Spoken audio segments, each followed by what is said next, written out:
notamment de Van Duinkerhoff. Et puis bien du côté du Racing Genk, 4 changements, on l'a dit. Caretsas, non, ça c'est un épaule contre épaule. Mais il a fait ce qu'il fallait, c'est-à-dire empêcher une reconversion rapide de l'adversaire. Heymans qui protège magnifiquement bien son ballon, la frappe derrière, oui. On sent qu'il a envie de briller. Ouais. El Ouadi s'infiltre. Medina, El Ouadi. El Ouadi, c'est magnifique, ça se poursuit. La frappe, premier poteau et de la vallée. Voici la première occasion pour le Racing Genk. Même quand la passe est un peu forte, voilà, la passe est ratée, le contrôle technique c'est magnifique, on connaît les qualités techniques. Quand même avec le Maroc, hein, c'était quand même l'une des surprises de ne pas le voir dans la sélection. Attention, cette sortie de la vallée, il s'est loupé, il s'est complètement loupé. Et qui marque? Heinen. Ah mais c'est Heinen, c'est Brian Heinen qui vient surprendre de la vallée, mais là dans la défense du Sporting de Charleroi, quelle mauvaise communication. Brian Heinen qui n'avait marqué qu'une seule fois contre Dender. 0-1 juste avant le quart d'heure, mais là franchement, on parlait de confiance aussi pour de... Fluke. Titraoui est parti dans son appel, ce qui libère un tout petit peu d'espace pour Fluke, pour Guillagon qui va tenter sa chance, c'est capté. Allez, au moins ça existe, ça va. On suivra ça d'ici quelques instants. D'abord, le corner des Zèbres avec Fluke. C'est parti. Oh, c'est bien donné. Et la reprise, elle est magnifique. Voilà.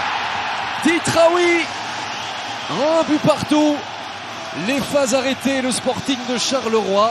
Ah, ça c'est une égalisation au bon moment, mais il y avait un tel amas de joueurs dans le petit rectangle et personne pour le deuxième ballon. C'est quand même une erreur du côté de Genk. Oui, et puis je me demande si c'est pas Palacios qui a concédé le coup de poing, peut-être un petit peu facilement, comme quoi grosse conséquence pour une petite prise de décision. On voit tout ça. Là c'est super beauté, hein, parce que là c'est compliqué pour tout le monde et elle est belle. La technique superbe, l'équilibre, l'esthétique de ce geste c'est magnifique. À moins que Charleroi joue ça très très rapidement. Schedler, déviation pour Bernier, on avait compris l'idée. Mais c'est inexploitable. Un but partout. Le but d'Heinen à la suite d'une grosse contrôle, il y a un tout petit peu de réussite. Mais la qualité qu'il a dans le pied l'a aidé. Bon ballon aussi de Schedler. Ça c'est une belle action pour le Sporting de Charleroi. Titraoui s'est dévié. Je suis d'accord, je suis content que vous le disiez. Était sur regardez, l'espace il ouvre à droite. Heymans, il y a de la projection côté d'un bon joueur. Il faut changer de côté par contre. Caretsas, il doit glisser à El Ouadi. Il est tout seul El Ouadi. Caretsas pour El Ouadi. La frappe est de la vallée. Super barré. Oui. Très vite au sol. Ok, c'était il a tout bien professionnel, fait mais voilà. Caretsas. Attention, hein. Complètement oublié ici. On est obligé de rentrer dans l'axe pour fermer. Et donc arrive ceci. Fluke ou Guillagon? Ce sera bel et bien pour Fluke. Voilà, c'est pas terminé. Ce ballon qui redescend finalement sur le toit du but. Eh bien. C'est magnifique. Et c'est la transversale, il me semblait bien. J'attendais vraiment le ralenti pour m'en faire une idée. Mais surprenante cette trajectoire. J'avais le sentiment que ça allait passer au-dessus. Au dernier moment, cette balle qui pique. Avec bien sûr Cristiano Ronaldo en exemple. Et regardez-moi ça. Ouais, c'est un très bon Charleroi dans cette reprise de mi-temps. Mais ils doivent marquer maintenant les Carolo. La frappe de Guillagon, Van Krambrug. Ah, qui se dit, si en première mi-temps j'ai pu pratiquement jouer en pantoufles et sans gants. Mais quel changement d'attitude. Là, il était bien hors jeu, Titraoui. Bien vu de la part de l'assistant.